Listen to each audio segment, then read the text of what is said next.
Neville Goddard, Answered Prayer Lecture, 1951. Have you ever had a prayer answered? What wouldn't men give just to feel certain that when they pray something definite would happen? For this reason, I would like to take a little time to see why it is that some prayers are answered, and some apparently fall on dry ground. When ye pray, believe that ye receive, and ye shall receive. Believe that ye receive is the condition imposed upon man. Unless we believe that we receive, our prayer will not be answered. A prayer granted implies that something is done in consequence of the prayer which otherwise would not have been done. Therefore, the one who prays is the spring of action, the directing mind, and the one who grants the prayer.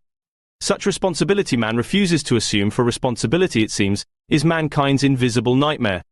The whole natural world is built on law. Yet, between prayer and its answer, we see no such relation. We feel that God may answer or ignore our prayer, that our prayer may hit the mark or may miss it. The mind is still unwilling to admit that God subjects himself to his own laws. How many people believe that there is, between prayer and its answer, a relation of cause and effect? Let us take a look at the means employed to heal the 10 lepers as related in the 17th chapter of the Gospel of St. Luke. The thing that strikes us in this story is the method that was used to raise their faith to the needful intensity. We are told that the 10 lepers appealed to Jesus to have mercy on them, that is, to heal them. Jesus ordered them to go and show themselves to the priests, and, as they went, they were cleansed. The Mosaic law demanded that when a leper recovered from his disease, he must show himself to the priest to obtain a certificate of restored health. Jesus imposed a test upon the lepers' faith, and supplied a means by which their faith could be raised to its full potency. If the lepers refused to go, they had no faith, and therefore could not be healed. But, if they obeyed him, the full realization of what their journey implied would break upon their minds as they went, and this dynamic thought would heal them. So we read, as they went, they were cleansed. You, no doubt, often have heard the words of that inspiring old hymn. Oh, what peace we often forfeit, oh, what needless pain we bear, all because we do not carry everything to God in prayer. I myself came to this conviction through experience, being led to brood upon the nature of prayer. I believe in the practice and philosophy of what men call prayer, but not everything that receives that name is really prayer. Prayer is the elevation of the mind to that which we seek. The very first word of correction is always arise. Always lift the mind to that which we seek. This is easily done by assuming the feeling of the wish fulfilled. How would you feel if your prayer were answered?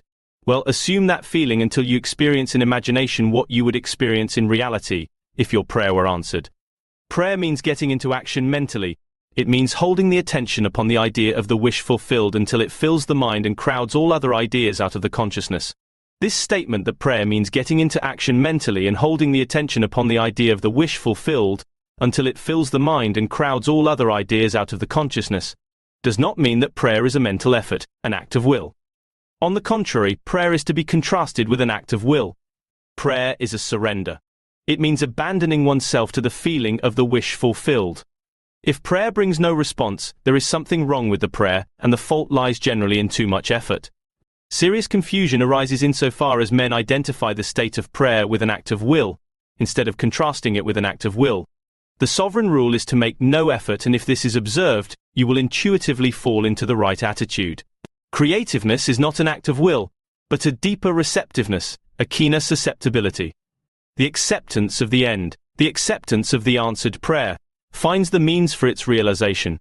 Feel yourself into the state of the answered prayer until the state fills the mind and crowds all other states out of your consciousness. What we must work for is not the development of the will, but the education of the imagination and the steadying of attention. Prayer succeeds by avoiding conflict. Prayer is, above all things, easy. Its greatest enemy is effort. The mighty surrenders itself fully only to that which is most gentle. The wealth of heaven may not be seized by a strong will, but surrenders itself, a free gift to the God. Spent moment. Along the lines of least resistance travel spiritual, as well as physical forces. We must act on the assumption that we already possess that which we desire, for all that we desire is already present within us. It only waits to be claimed. That it must be claimed is a necessary condition by which we realize our desires. Our prayers are answered if we assume the feeling of the wish fulfilled and continue in that assumption. One of the loveliest examples of an answered prayer I witnessed in my own living room. A very charming lady from out of town came to see me concerning prayer.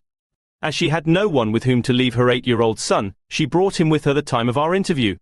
Seemingly he was engrossed in playing with a toy truck. But at the end of the interview with his mother he said, "Mr. Neville, I know how to pray now. I know what I want. A collie puppy, and I can imagine I am hugging him every night on my bed." His mother explained to him and to me the impossibilities of his prayer, the cost of the puppy, their confined home, even his inability to care for the dog properly. The boy looked into his mother's eyes and simply said, "But, Mother, I know how to pray now." And he did. 2 months later, during a Kindness to Animals week in his city, all the school children were required to write an essay on how they would love and care for a pet.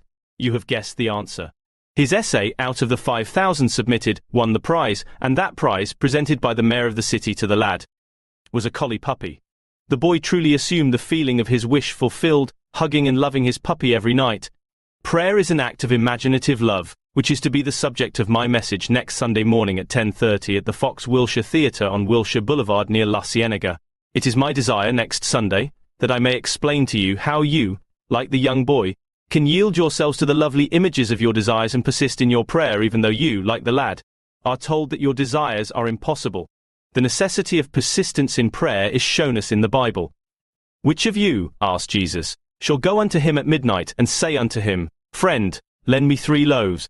For a friend of mine is come to me from a journey, and I have nothing to set before him. And he from within shall answer and say, Trouble me not. The door is now shut and my children are with me in bed. I cannot rise and give thee. I say unto you, though he will not rise and give him because he is his friend, yet because of his importunity he will arise and give as many as he needeth." The word translated as importunity means, literally, shameless impudence. We must persist until we succeed in imagining ourselves into the situation of the answered prayer. The secret of success is found in the word perseverance.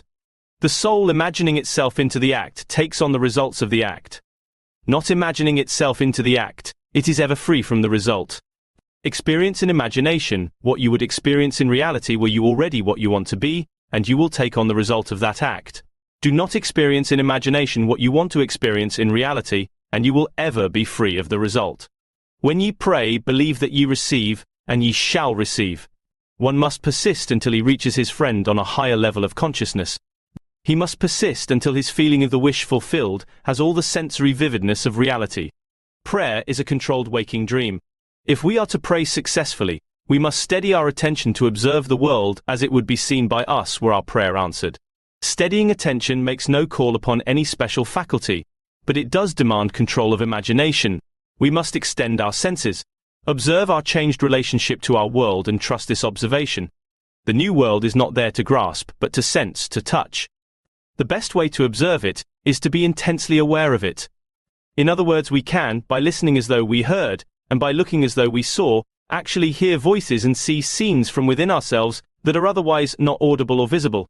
With our attention focused on the state desired, the outer world crumbles, and then the world, like music, by a new setting, turns all its discords into harmonies. Life is not a struggle but a surrender. Our prayers are answered by the powers we invoke, not by those we exert. So long as the eyes take notice, the soul is blind. For the world that moves us is the one we imagine, not the world round about us. We must yield our whole being to the feeling of being the noble one we want to be. If anything is kept back, the prayer is vain. We often are deprived of our high goal by our effort to possess it. We are called upon to act on the assumption that we already are the man we would be. If we do this without effort, experiencing in imagination what we would experience in the flesh had we realized our goal, we shall find that we do indeed possess it. The healing touch is in our attitude. We need change nothing but our attitude towards it. Assume a virtue if you have it not. Assume the feeling of your wish fulfilled. Pray for my soul. More things are wrought by prayer than this world dreams of.